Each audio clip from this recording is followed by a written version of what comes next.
Hi and welcome to my channel. So when it comes to relocating to the UK or switching your visa if you're already in the UK, you've got to be very smart with the type of visas that you're choosing. And so in today's video, we're going to talk about the differences between the religious worker visa and the charity worker visa. The reason I'm talking about this is because I've shared extensively detailed videos on here about each of these, and there's been a lot of confusion with people saying to me, Melvis, are these two visas the same? What is the difference? And that's what has really prompted me to record this video, just to make that very clear. So if you're new to my channel, you're obviously welcome, and if you haven't joined this family, obviously take this opportunity to hit the subscribe button below, because you want to be the first person that is notified every single day when I drop a new video on here at 10 a.m. prompt UK time. Yes, this channel is all about bringing you the best opportunities in the UK, whether it's relocation, career progression within the UK, because that's a journey that I've gone through myself, starting as a carer and now working as an advanced nurse practitioner,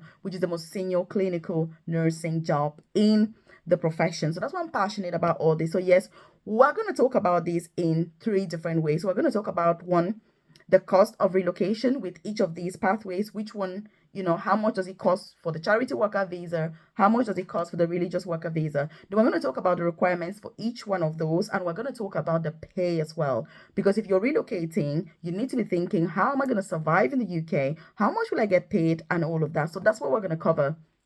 And so I want you to leave a comment in the comment section, by the way, and say, Melvis, I will implement this. And also, are you considering any of these two pathways when it comes to relocation or switching within the UK? Leave that in the comment section as well. But if you're also considering other pathways, also leave that in the comment section, because we can explore and see, because it's about choosing which one is the best.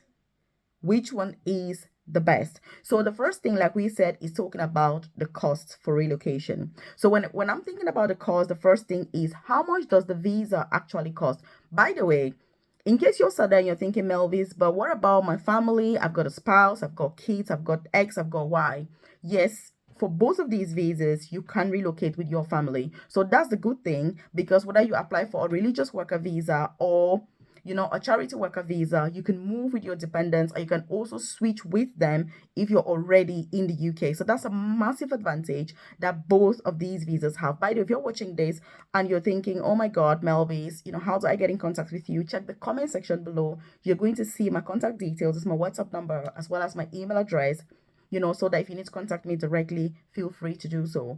Also, you're going to see a link to my newsletter. It's completely free to join. When you join, I send information directly to your inbox about free visa sponsorship opportunities to move to the UK or switch, job opportunities you're thinking of getting a job with the NHS, obviously, which is the National Health Service here in the UK, clinical, non-clinical jobs. You're looking to switch, you're on a student visa, dependent visa, you're looking to upgrade in terms of career progression. I'm your girl. You're looking for apprenticeships, which is where you're paid to work and study at the same time, or career progression to senior positions.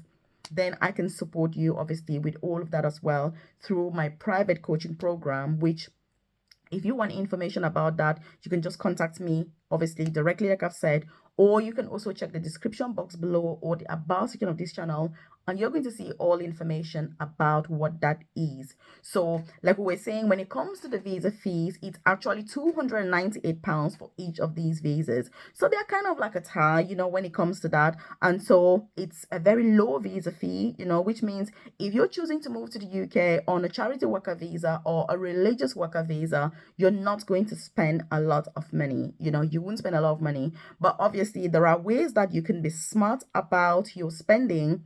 And I'm going to tell you that as I go along, because of what is called proof of funds. So there are ways that you can move to the UK on these visas without showing proof of funds. But this is something that, again, you've got to be very smart, because even though the cost can be very low, but if you find yourself that you've got a family, it can be very expensive if you've got dependents, because if you need to show proof of funds for each person, imagine that if you're a husband, wife, and 3 kids, how much is that going to be? That can really build up massively. And so that's what we're going to be talking about. So in terms of cost, they're exactly the same, in terms of obviously visa fees. So the next thing that we're going to talk about, obviously, is, and by the way, if you're enjoying this content, hit that like button below. It lets me know that I enjoy content like this, and obviously I should do more. Also, if you know anybody that can benefit from any of these visas, somebody who is currently considering relocating to the UK or already in the UK looking for other ways to switch, then it's worth considering, each of these pathways. And the reason for that is there are some of these pathways that I personally share here as an entry level or kind of like an insurance option.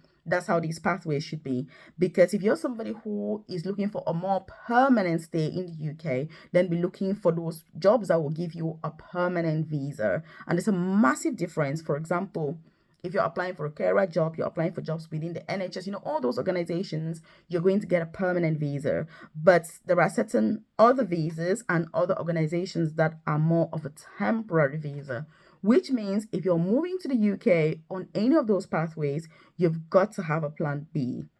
And that's why before I started this, video, I said to you, you have to be smart to choose some of these pathways. You have to be smart to choose some of these pathways because you don't want to get to the UK and then get stranded. Many people, when they're still out of the UK, they're thinking, Melvit, it doesn't matter what pathway I use to get to the UK. I just need to get there ASAP and I'll sort myself out. It is not as easy as it seems sometimes because you've got to be really, really, really smart for you to succeed if you use a temporary pathway.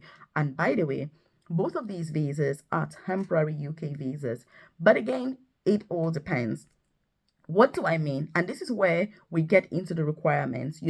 By the way, we have our live session obviously on Thursday where we're going to get into a lot of details about these two visas, which companies are recruiting, how do you apply, what do they need, what about your supporting information, what about your application. There's quite a lot that is involved with each of these, but it's very difficult to do all of that so detailedly in a YouTube video. And so during our live session on Thursday, we will go through that in a lot of detail because those sessions sometimes last 3 hours, 4 hours, just so that we can be able to cover more ground. So if you're watching this obviously and you're thinking, oh my goodness, how do I join? Like I said, check the comment section below because you've got to be registered to be able to attend the session. I mean, it's not on YouTube obviously, so that's why you need to register first and then you can gain access to that session.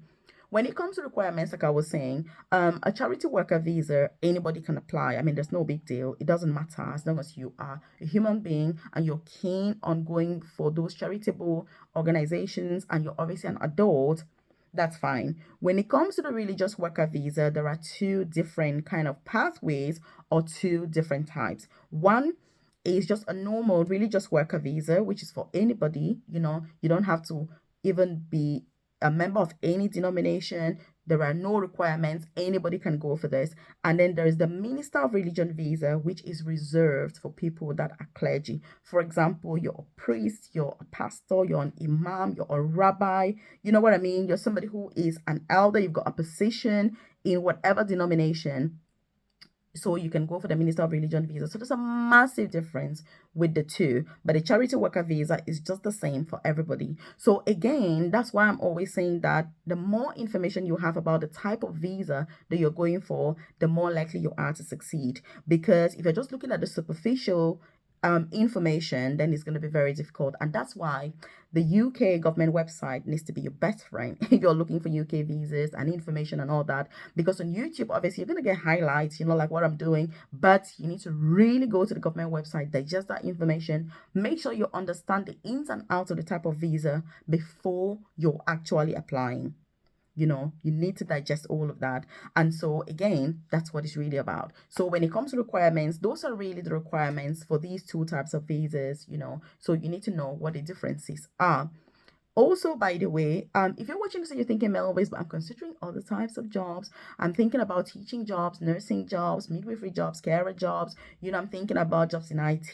I'm thinking about, I don't know, whatever it is. I've got loads of extensively detailed videos on this channel about other opportunities that you can indeed pursue. Because like I say, I'm very passionate about this because that's also the path that I've taken. When I moved to the UK over, I think 14 years ago now, I was working as a carer, then I studied nursing, and then I've gone on to progress to the most senior clinical nursing job. So I empathize with those of you that are, looking for ways to come. But That's what my channel is about. That's why I am focused on this, and that's why I'm passionate about it. And also, it's not just about getting to the UK, it's what you do with yourself once you get to this country that is ultimately going to make it really worthwhile or not. Yes, the beginning is going to be challenging, but let me tell you something. If you do the right things, you take the right steps, you're going to love and enjoy this country, because the UK, I can tell you, is the best country you can relocate to. It is the best when you look at everything together. You know, the safety, the healthcare, advantages of work, the language, the environment, the weather, the closeness to home as well. I mean, no other country beats this country, and that's what I love about it. Also, opportunities. As long as you know how to put yourself forward and find those opportunities, you're going to excel in this country. And there are many of us that are immigrants in the UK that are doing exceedingly well, so there's no reason why you cannot. So I want to leave a comment in the comment section below and say, Melvis, I will exceed and I will succeed, because rightfully so, you deserve this. And that's why I'm passionate about all of this. So the third thing that we're going to talk about is the pay. This is something that is mind blowing when it comes to these two opportunities. And obviously, because you've watched this video till now, it's only fair that I tell you, with these two visas, when it comes to pay, guess what? The religious worker visa beats the charity worker visa. And again, like I'm saying, the religious worker visa beats the charity worker visa. If you watched till now, by the way, just for me to know that you watched it till now, leave a comment in the comment section and say, Melvis, the religious worker visa beats the charity worker visa. Do you know why? Because with the religious worker visa, whether you're applying for a normal religious worker visa or a minister of religion, you're gonna get paid. That is something that is massive. Because imagine that if you've got your relatives, your family, you're moving to the UK with your children, with your spouse. If you're not going to get paid, how are you going to survive? Because with the UK, you've got bills to pay, you need food, you need all of that. It's going to be tough. So yes, with the religious worker visa, you will indeed get paid, which is absolutely amazing. And you get paid like any other person working in the UK. But guess what? With the charity worker visa, as the name suggests, there are organizations that are recruiting charity workers with visa sponsorship and no pay. So you're not going to be paid anything at all.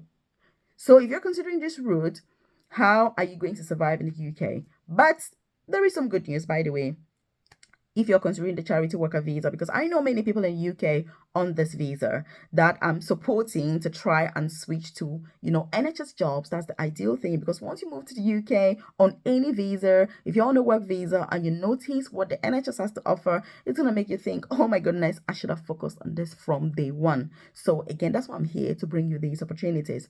Many companies that recruit for charity worker visa also provide like free accommodation, and that's a massive advantage. But the thing is, you need to weigh your personal circumstances as an individual and decide, is it worth it for you or not? Are you able to do this type of a job even if they're providing you with free accommodation and you're not paying? If the organization is not paying you any money, how are you going to do it? So again, those are some of the things that you want to think about. Also, with the religious worker visa, obviously, you get paid. You can also do 20 hours of extra hours, all paid, so you can even work extra. But like I say, it's about assessing each of these options and seeing which one's best for you. I'm not able to say to you, go for this, go for that. But from the information that we've provided, which of these visas do you think is the best? Again, leave a comment in the comment section below. Which visa do you think is the best? The religious worker visa or the charity worker visa? And by the way, if you're new here and you're thinking about those organizations that offer visa sponsorship for each of these options, leave that in the comment section below, and I'm more than happy to share more information with yourself about those companies that are recruiting, so they can put yourself forward if you're considering any of these pathways. Again, what do you think? These are just things that I just want us to kind of think about, you know what I mean? To be like, okay, what else is there?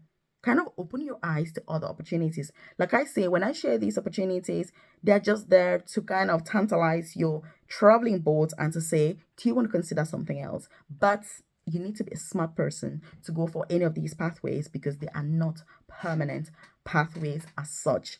So Hit the like button if you haven't joined this family. If you need to contact me directly, check the comment section below. You see my WhatsApp contact. You're going to see my email address as well. You can contact me directly, give me a call, whatever works for you.